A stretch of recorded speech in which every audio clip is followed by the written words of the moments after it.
શ્રાવણ મહિનાની શુભ શરૂઆત થઈ ગઈ છે તો ફ્રેન્ડ્સ તમને બધાને હર હર મહાદેવ। શ્રાવણ મહિનાની શરૂઆત હોય અને ઉપવાસ હોય ત્યારે આપણને સરસ મજાની ફરાળી રેસીપી મળી જાય તો આપણો દિવસ પણ ખૂબ જ સરસ જાય છે। તો હા ફ્રેન્ડ્સ, આજે હું તમારા માટે સરસ મજાના મોરૈયાની રેસીપી લઈને આવી છું, તો વિડીયોને એન્ડ સુધી જરૂરથી જોજો અને વિડીયો પસંદ આવે તો વિડીયોને લાઇક શેર કમેન્ટ કરવાનું ના ભૂલતા।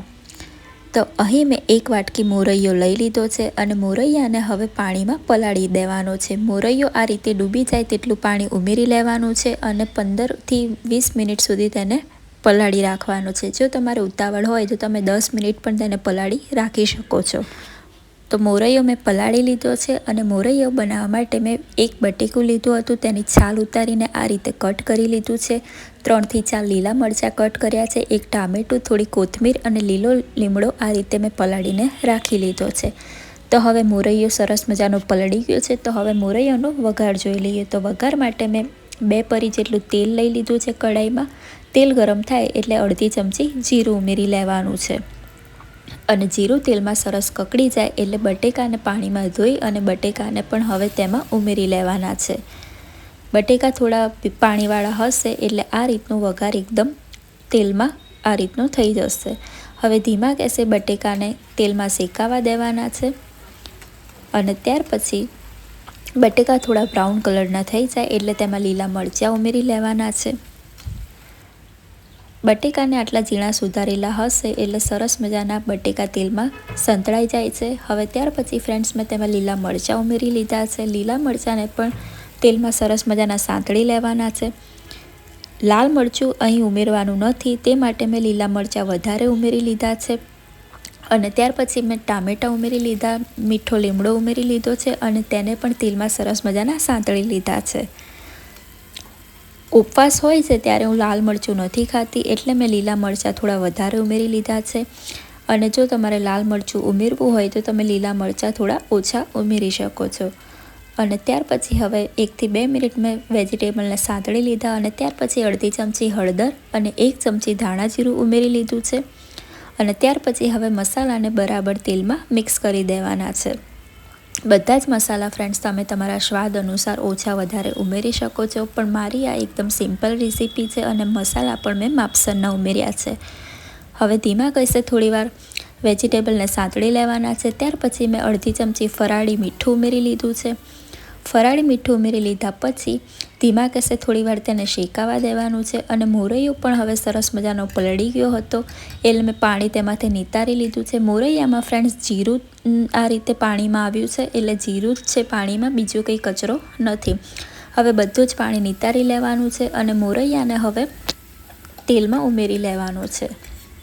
જ્યારે પણ મોરૈયો કે ગમે તે વસ્તુ આપણે તેલમાં ઉમેરીએ ત્યારે ગેસ ધીમો જ રાખવાનો, જેથી કરી જે પણ આપણે વઘાર કર્યો હોય તે તેલમાં બળી ન જાય। હવે મોરૈયાને પણ તેલમાં સરસ મજાનો હલાવીને મિક્સ કરી દેવાનો છે। હવે આ રીતે મોરૈયો બરાબર મિક્સ થઈ જાય એટલે હવે તેમાં થોડું દહીં ઉમેરી લેવાનું છે। દહીં ઉમેરવાથી મોરૈયામાં થોડી ખટાશ આવી જાય છે અને મોરૈયો સરસ મજાનો ઢીલો બને છે। જો દહીં ન હોય તો તમે છાશ પણ ઉમેરી શકો છો, તેનાથી પણ ખટાશ સરસ મજાની આવી જશે। દહીં ઉમેરી લીધા પછી મોરૈયાને હવે મેં બરાબર મિક્સ કરી લીધો છે। 1 વાટકી મોરૈયો હોય છે એટલે આપણે 2 વાટકી જેટલું પાણી એડ કરવાનું હોય છે, પણ 2 વાટકી પાણીની જગ્યાએ અત્યારે મેં 1 વાટકી દહીં ઉમેર્યું છે એટલે હું 1.5 ગ્લાસ અથવા 1.5 વાટકી જેટલું જ પાણી ઉમેરી લઈશ। પણ પાણી પણ તમારે ન ઉમેરવું હોય તો તમે છાશ ઉમેરી શકો છો। છાશથી પણ મોરૈયો સરસ મજાનો ઢીલો બનશે અને એકદમ ખટાશવાળો સરસ મજાનો બની જશે। તો અહીં મેં 1.5 વાટકી જેટલું પાણી ઉમેરી લીધું છે અને મોરૈયાને હવે સરસ મજાનો આ રીતે ઉપર નીચે હલાવી લેવાનો છે।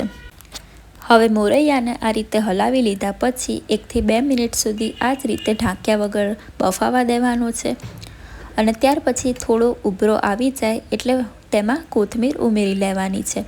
કોથમીરને હું આ રીતે જ પહેલાં જ ઉમેરી લઉં છું, જેથી કરી કોથમીરનો ટેસ્ટ પણ સરસ મજાનો મોરૈયામાં આવી જાય અને ત્યાર પછી હવે મોરૈયાને ઢાંકી દેવાનો છે અને મીડિયમ ગેસે ઢાંકીને 7 થી 8 મિનિટ સુધી તેને બફાવા દેવાનો છે। તો ફ્રેન્ડ, સરસ મજાનો મોરૈયો તૈયાર થઈ ગયો છે। એકદમ ટેસ્ટી અને શરીર માટે હેલ્ધી આ મોરૈયો હોય છે અને આ મોરૈયો તમને ઉપવાસમાં તો ખૂબ જ સરસ લાગશે। એકદમ ઢીલો અને સરસ મજાનો મોરૈયો તૈયાર થઈ ગયો છે। આ મોરૈયાનો ટેસ્ટ પણ એકદમ સરસ મજાનો ખટાશવાળો બને છે અને આ મોરૈયો તમે દહીં સાથે પણ લઈ શકો છો કે મોરૈયાની જોડે તમે ચેવડો પણ લઈ શકો છો, તેના જોડે પણ મોરૈયો ખૂબ જ સરસ લાગશે। તો ફ્રેન્ડ્સ, તમને મોરૈયાની આ રેસીપી કેવી લાગી તે મને કમેન્ટ કરીને અવશ્યથી કહેજો અને જો વિડીયો પસંદ આવ્યો હોય તો વિડીયોને લાઇક, શેર, કમેન્ટ કરવાનું ના ભૂલતા। હવે મેં મોરૈયાને ઢાંકી દીધો હતો અને ગેસ બંધ કરી દીધો હતો જેથી કરી મોરૈયો થોડો ઠંડો થઈ જાય। હવે મોરૈયો આપણો તૈયાર થઈ ગયો છે, તો મોરૈયાને હવે પ્લેટમાં લઈ લેવાનો છે અને તેનો ટેસ્ટ કરવાનો છે। તો ફ્રેન્ડ્સ, સરસ મજાનો મોરૈયો પ્લેટમાં મેં લઈ લીધો છે અને મોરૈયા સાથે મેં કંઈ જ નહોતું લીધું, દહીં પણ નહોતું લીધું, કારણ કે મોરૈયામાં ઓલરેડી આપણે દહીં ઉમેરી લીધું હતું એટલે મોરૈયો સરસ મજાનો ખટાશવાળો તૈયાર થઈ ગયો હતો। તો ફ્રેન્ડ્સ, આ મોરૈયાની રેસીપી તમને કેવી લાગી મને કમેન્ટ કરવાનું ના ભૂલતા અને હા, ચેનલને સબસ્ક્રાઈબ પણ કરી દેજો।